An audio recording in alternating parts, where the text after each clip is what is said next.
বুধবার রাত ১১টার দিকে রাজধানীর মালিবাগের সোহাগ বাস কাউন্টারে হামলা ও ভাঙচুর করেছে দুর্বৃত্তরা। দুর্বৃত্তদের ধারালো অস্ত্রের কোপে মালিকপক্ষের সদস্য ও প্রতিষ্ঠানটির পরিচালক আলী হাসান পলাশ তালুকদার এবং তার গাড়ি চালক সহ অন্তত ১০ জন আহত হয়েছেন। কর্তৃপক্ষের অভিযোগ, কাউন্টারের সামনে দাঁড়িয়ে সিগারেট খাওয়া দুই যুবককে দূরে সরে ধূমপান করতে বলায় প্রতিষ্ঠানটির কর্মচারীদের সঙ্গে তাদের বাকবিতণ্ডা শুরু হয়। এক পর্যায়ে ওই দুই যুবক ৪০-৫০ জনের একটি গ্রুপকে ডেকে এনে হামলা চালায়। তারা কাউন্টারের পাশে অবস্থিত প্রতিষ্ঠানটির অপর এক স্থাপনাও ভাঙচুর করে।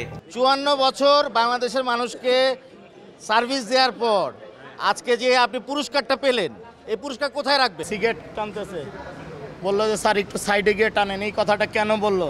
আমার লোকের এই বুকের মধ্যে ধাক্কা দিছে, ওদের পকেটের মধ্যে একটুক ছুরির মতো চাপাটের মতো ওইটাতে প্রথম ওরে কোপ দেয়।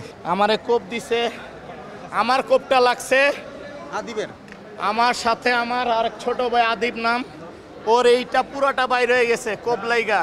এই ঘটনার সুষ্ঠু বিচার দাবি করেন প্রতিষ্ঠানটির অপর এক পরিচালক। পাইপের সঙ্গে তারা কুড়াল বেঁধে নিয়েছে, সেগুলো দিয়ে আমাদের কোপাচ্ছে। আমরা তো আমাদের কিছু বলারই সুযোগ দেয়নি। এখানে রমনা থানা স্বেচ্ছাসেবক দলের যে সভাপতি তালুকদার বেলাল, ওর নেতৃত্বে একটা ২৫-৩০ জনের একটা গ্রুপ আমাদের উপরে হামলা করেছে। ঘটনার পর আধা ঘন্টা বন্ধ থাকলেও পরে সোহাগ পরিবহনের বাস চলাচল স্বাভাবিক হয়েছে।